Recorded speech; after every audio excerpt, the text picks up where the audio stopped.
챔스네요 라이브입니다.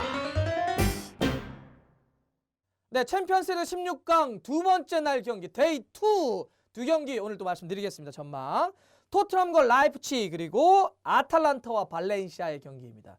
아무래도 이 두 경기는 우리의 손흥민, 이강인 선수가 출전하기 때문에 관심을 좀 더 모으는 경기일 수밖에 없습니다. 자, 그럼 먼저 손흥민의 토트넘과 그리고 독일의 라이프치히 경기부터 한번 말씀을 좀 드리겠습니다. 먼저 두 팀의 역대 챔피언스 최고 성적을 말씀드릴게요. 토트넘, 와, 지난 시즌 정말 대박이었죠. 결승까지 진출했습니다. 이것이 바로 토트넘의 역대 챔피언스 최고 성적이었는데요. 비록 뭐 결승전에서 리버풀에 패하긴 했지만 그만큼 좋았다 이렇게 볼 수 있겠고요. 토트넘은 참고로 최근 4시즌 연속 챔피언스 본선에 올라가고 있습니다. 반면 라이프치히는요. 그동안 챔피언스에서 이렇게 자주 봤던 팀이 아닙니다. 2017-18 시즌 조별리그 때 올라온 것이 처음이었는데 그때는 조별리그에 똑 떨어졌고요. 이번 시즌 또 이제 다시 올라와서 두 번째 본선에 올라왔는데 지금 16강까지 올라왔잖아요. 그러면 이 자체가 최고 성적입니다. 그래서 라이프치히의 최고 성적은 현재 진행형이다. 16강까지 올라온 것인데 뭐 그럴 수밖에 없죠. 라이프치히가 2009년에 창단했으니까 뭐 그렇게 많은 과거의 기록이 있을 리가 없습니다. 자국 리그 한번 흐름을 좀 볼까요? 토트넘, 아이고 좀 힘들었었어요. 힘들었다가 최근에 맨시티를 잡았죠. 포함을 해서 프리미어리그에 이제 2연승 그리고 FA컵 사우스햄튼과의 경기에서도 제 경기인데 이겼습니다. 그래가지고 최근 공식 경기 6경기 동안 패배가 없습니다. 이렇게 흐름을 한번 탁 지금 터닝 포인트를 잡아놨고요. 그러면서 프리미어리그 6위 4위 첼시와의 승점 차를 4점 차로 좁혀놨습니다. 반면에 라이프치히는 최근에 조금 좋지가 않습니다. 물론 직전에 바이에른 뮌헨과의 경기 때 비기긴 했지만 그래도 공식 경기 4경기에서 2무 2패 승리가 없는 그런 상황입니다. 분데스리가 1위를 좀 달리다가 그만큼 흐름은 좀 좋았는데 근래에 조금 주춤거리는 바람에 바이에른 뮌헨에게 선두자를 내줬습니다. 물론 승점이 1점 차이기 때문에 라이프치히와 바이에른 뮌헨의 분데스리가 1위 싸움, 우승 싸움은 계속 된다 이렇게 말씀드릴 수 있습니다. 자, 그러면 겨울 이적 시장 때 추가 등록과 부상 변수 이런 거 한번 살펴볼까요? 토트넘은 변화가 좀 있었습니다. 누구 들어왔죠? 베르흐베인 그리고 제두성 페르난데스가 돌아왔습니다. 반면에 에릭센과 데니 로즈 등이 나갔습니다. 그러면서 베르흐베인은 등번호 23번 추가 등록됐고요. 제두성 페르난데스는 30번이 됐습니다. 그리고 사실 뭐 영입한 거나 다름없는 개념은 탄강가죠. 물론 뭐 그냥 원래 있던 선수긴 하는데 탄강가 갑자기 확 올라왔으니까 마치 뭐 한 선수 수비에 들어온 것 같이 든든함이 있습니다. 라이프치히도 변화가 좀 있었습니다. 공격 쪽에 다니 올모 선수가 들어왔고요. 맨시티에서 이 선수 임대해 왔습니다. 누구죠? 앙헬리뇨 임대해 왔습니다. 그리고 반면에 이제 디에고 데메 그다음에 공격 쪽에 마테우스 쿠냐 선수가 나갔는데 사실 나간 선수들은 이렇게 크게 뭐 엄청나게 전력의 손실을 입을 선수들은 아닙니다. 그러면서 올모는 25번 달았고요. 앙헬리뇨는 3번을 달았습니다. 근데 사실 라이프치히도 이 선수 붙잡은 게 상당히 크죠. 이적 시장 때 웬만한 팀들이 뭐 공격수 필요하면 다 이 선수 이름이 나왔습니다. 누구죠? 티모 베르너. 티모 베르너 선수를 안정적으로 팀에 딱 그 공격 쪽 자리에 묶어놨다라고 하는 것은 라이프치히에게 무엇보다 더한 힘이라고 볼 수 있습니다. 부상 한번 볼까요? 부상. 토트넘이 부상은 좀 더 많아요. 해리 케인, 무사 시스코 뭐 뜰 수 없고요. 지금 라멜라는 왜 자꾸 그러는 거야? 이상하네 진짜. 진짜 치질인가? 어쨌든 라멜라와 벤 데이비스는 뭐 완전한 부상, 큰 부상은 아닌데 약간 몸이 좋지 않다고 합니다. 그런 상황이고요. 라이프치히는 오르반과 카플 선수가 좀 다쳐 있는데 근데 이 두 선수는 사실 이번 시즌 좀 오랫동안 다치거나 크게 전력의 그런 뭐 선수들은 아닙니다. 자, 두 팀의 맞대결 기억나세요? 저기 없으실 겁니다. 없었습니다. 한 번도. 왜냐하면 아까도 그러지만 이 두 팀이 뭐 이렇게 특히 라이프치히가 이렇게 유럽 무대에 많이 나왔던 팀이 아니기 때문에 맞대결 성적이 없습니다. 예상 라인업 보겠습니다. 예상 라인업 보면서 어느 팀이 좀 유리할까 이것도 한번 살펴보면 좋을 것 같은데요. 토트넘 뭐 그냥 4-3-3 나오겠죠.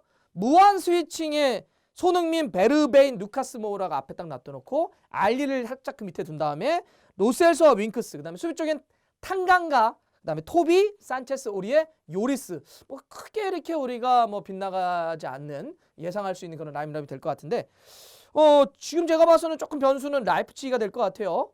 왜냐하면 여기는 이제 4백과 3백을 쓰는 팀인데 왔다 갔다 하는 팀인데 원정으로잖아요. 원정으로니까 약간 좀 변화를 주지 않을까 싶은데 일단 최전방에는 티모 베르너 세우겠죠. 그러면서 양쪽에 올모와 은쿠쿠 선수 세울 것 같고요. 허리 쪽에는 윙백부터 앙헬리뇨, 그다음에 라이머, 자비처. 자비처 공격형 미드필더인데 허리 쪽에 키플레이어입니다. 꼭 기억하세요. 자비처. 그리고 애덤스가 오른쪽 윙백. 그다음 3백은 할스텐베르크. 그다음에 우파메카노. 사실 이 선수 상당히 좀 여러분들 지켜보셔야 됩니다. 예. 지금 또 역시 앞쪽에 그 공격수들이 필요하면 빅클럽들이 항상 베르노 연결되는 것처럼 수비 쪽 필요하면 이 선수가 또 연결된단 말이죠. 그래서 손흥민 선수가 우파메카노 선수 어떻게 싸울지 한번 봐야 될 것 같고요. 왜 웃어? 클러스터만. 우파메카노 뭐 자파코스타 이런 옛날 아재 드럽을 치고 있어요. 그다음에 이제 골키퍼는 이제 굴라치가 될 것 같습니다. 그래서 이 우파메카노 선수 자꾸 우리가 하니까 이상한. 자, 우파메카노 선수를 손흥민 선수가 어떻게 좀 매치업이 되는지 좀 봐야 되는데 제가 봐서는 요거는요. 사실 뭐 선수 매치업 갖고도 설명할 수 있겠지만 아주 흥미로운 건 뭐냐면 제가 봐서는 감독들의 싸움입니다. 사실 뭐 무리뉴 감독 하면 산전수전 뭐 다 겪은 감독 아닙니까? 챔피언스리그의 감독이라고 할 정도로 뭐 엄청나게 많은 경험을 갖고 있는데 반면에 라이프치히의 감독 누구죠? 나겔스만. 20대 분데스리가 감독이 돼서 현재는 32살밖에 되지 않았습니다. 굉장히 뭐 전술적인 다양성, 전술적인 대응 능력이 최고다라는 평가를 받고 있는데 어떠한 수를 갖고 나올까? 이번 시즌 때도 보면 나겔스만 감독이 라이프치히를 지금 선두권으로 이끄는데 점유 그러면서도 짧은 카운터 두 개를 섞어서 굉장히 그 변화무쌍한 상당히 혼합형 그런 전술을 쓰고 있단 말이에요. 도대체 런던 원정 와서는 어떤 전술을 쓸 것인가? 이게 상당히 관심이기 때문에 경험 많은 무리뉴 떠오르고 있는 태양 나겔스만의 그 전략적 싸움이 중요한데 많은 분들이 이런 얘기도 합니다. 그런 거 아닙니다. 변수는 문성희 형, 달수 형이 지금 거기 달트 가는 겁니다. 제가 현장 갑니다. 현장 가서 토트넘 팬 여러분들 너무 걱정하지 마십시오. 제가 눈을 감던지 직관을 가든 어차피 가기로 했으니까 가든 눈을 감던지 포즈나 무브처럼 이렇게 등을 돌리고 있던지 해서 최대한 홈팀의 피해가 덜 가도록 하겠습니다. 근데 어쨌든 대충 느낌은 그래도 홈팀이 약간 좀 유리하지 않을까 싶어요. 예. 자, 두 번째 데이 2의 두 번째 경기입니다. 자, 이강인의 발렌시아와 또 이 아탈란타의 경기인데 이 경기도 아주 재밌을 것 같죠. 여러분들 그 이탈리아의 아탈란타. 사실 뭐 그냥 그야말로 혜성처럼 등장한 팀 아닙니까? 왜 혜성처럼 등장했을까요? 예. 역대 챔피언스리그 본선에 처음으로 나온 팀입니다. 지난 시즌 세리아에서 3위를 기록을 하면서 이제 올라왔습니다. 본선에 처음으로 올라왔는데 올라오자마자 16강. 예. 뭐 대박인데 이 자체도 대박이지만 여러분들 조별리그 혹시 기억나세요? 아탈란타에? 뭐 이런 팀이 다 있습니까? 어떻게 맨시티를 포함을 해서 앞섰던 3경기를 내리 3연패. 이 정도면 그냥 떨어지는 거 아닙니까? 그런데 3경기에서 기적처럼 승점을 올리더니 16강에 올라온 아탈란타 정말 대단합니다. 자, 발렌시아는 준우승 2번을 한 게 역대 최고 성적입니다. 2000년과 2001년 그때가 누구가 있을 때죠? 둘이 이렇게 막 섞어서 보자면 맨디에타, 아이마르, 아얄라 아주 뭐 쟁쟁한 바라하 이런 선수들이 아주 좋은 선수들이 많았던 그런 팀이었습니다. 요때 이제 아주 바짝 올렸다가 근데 이제 근래에는 조금 성적이 이렇게 좋지는 않습니다. 최근에 2012-13 시즌 때 16강을 가고 그 이후에는 2번 본선에 올라왔는데 모두 조별리그에서 탈락을 했고요. 오래간만에 이번에 다시 16강에 올라와 있습니다. 자, 자국 리그에서 한번 흐름을 볼까요? 아탈란타는 최근에 좋습니다. 최근에 3경기에서 2승 1무 패배가 없습니다. 그러면서 세리아에서 4위를 그대로 유지하고 있고요. 발렌시아는 조금 좋지가 않아요. 코파델레이 포함을 해가지고 지금 2연패 중인데 경기 보기가 좀 어려울 정도로 좀 경기가 이렇게 재밌진 않더라고요. 지금 7위의 라리가에 좀 머물러 있습니다. 발렌시아가. 자, 그럼 겨울 이적 시한테 추가 등록과 부상 변수 한번 볼까요? 자, 아탈란타는 이번에 그 두반 사파타와 그 완전 이적 계약을 체결했는데 이건 뭐 추가 등록 문제가 아니잖아요. 원래 임대를 해서 완전 이적 시킨 거니까 원래 그냥 뛰던 선수니까 큰 문제 변화라고 보기는 어렵고요.